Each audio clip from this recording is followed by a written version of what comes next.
Kumusta po? Excuse me po. Kumusta po ang lahat? Kumusta po ang bagong balita? Sino po yung mga dumugo ang damdamin? Grabe yung mga sinong mga nadurog ang puso dyan? Durog na durog.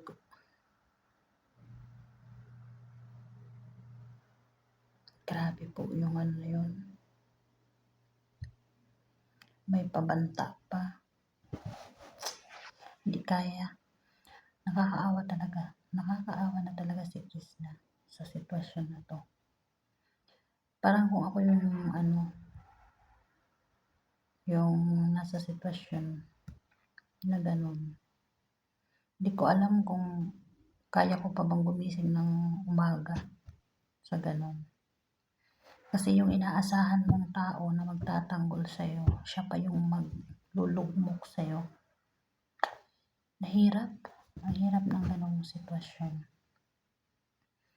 Wala akong masabi sa galing talaga nila. Sa tama ayun sabi. Kunti lang naman daw yung tayo, kumbaga, na mga tinatawag nilang basher kumpara doon sa supporter nilang milyon-milyon. Wala, hindi ako makapaniwala sa ganun. Sakit-sakit sa kalooban na magbibigyan ka nga ng pagkakataon na magkaroon ka ng maginhawang buhay, pero yung kapalit naman sobra-sobra namang pang sa pagkataong hirap. Parang hindi mo alam kung saan ilulugar yung sarili ni Krishna. Kasi yung naintindihan ko lang doon yung sinabi ba, magsalita ka, malaya kang magsalita. Pero pagkatapos mo magsalita, ilalabas daw yung video. Ano yung video? 'Di ba? Parang pananakot naman yung datingan ng gano'n, 'di ba? At may cyber libel pa na tinatawag. Parang ang hirap naman ng sitwasyon na gano'n, yung bang yung iisipin mo, ako talaga yung iniisip ko, kawawang-kawawa yung sitwasyon ni Krishna. Durog na durog yung pagkatao. Hihintayin daw na pumunta ng welcome. Welcome, kung welcome ka sa bahay na yun, kailangan mo bang magsabi ng masama sa tao, 'di ba? At saka yung sinasabi nila na ang hinihintay ko doon ba, yung sinasabi na si Krishna may sinasabing masama laban sa kanila, may mga screenshot daw sila. Kung may screenshot sila na tinitira daw sila ni Krishna ng patalikod, bakit hindi nila inilabas doon? 'Di ba? Ilabas nila kung ano yung mga sinasabi ni Krishna. Nananahimik na yung tao, wala kang sinasabi. Paano, sa takot lang ni Krishna sa kanila, paano magsasalita yung tao ng ng masama tungkol sa kanila? 'Di ba? Parang ang hirap, Diyos ko. Ang hirap guys, parang hindi ako makahinga habang nanonood ako. Doon lang ako sa part na yun nanonood. Hindi ko pinanood yung iba kasi hindi ko naman sila kayang na. Alam mong may tao na nagdudusa tapos sila ang saya-saya ba, 'di ba? Parang hindi ko kayang manood. So doon lang ako sa part na yun nanood. Ayoko na lang ng mga mention ng mga pangalan, pero grabe ang sakit-sakit ng ang sakit-sakit ng salitang ganun ba? 'Di ba? Kunwari concern, may malasakit. Pero yung dulo sasabihin lang sa'yo, sige magsalita ka, malaya kang magsalita.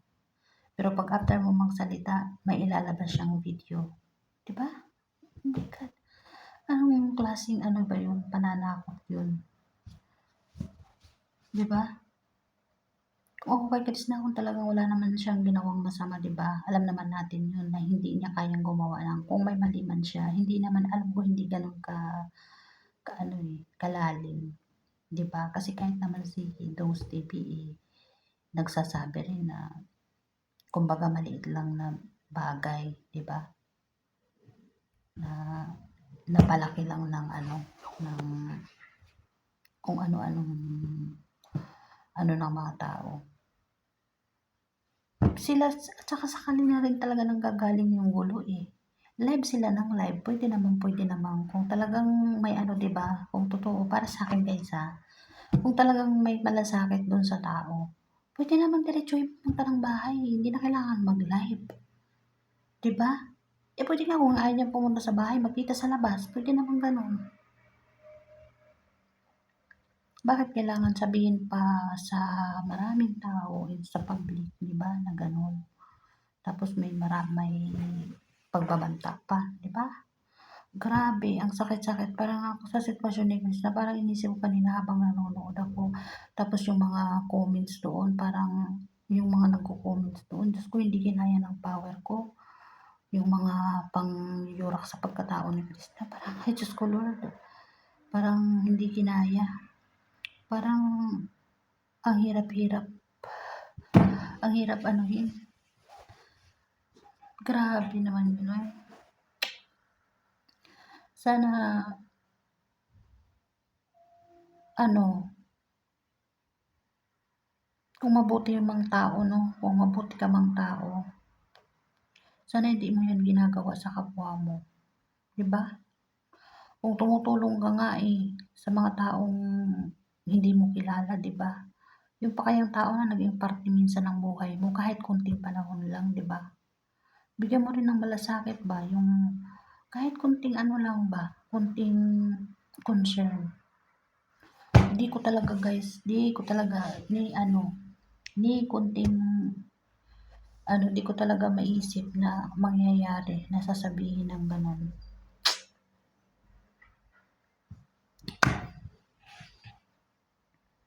May pa-cyber level pang nalalaman.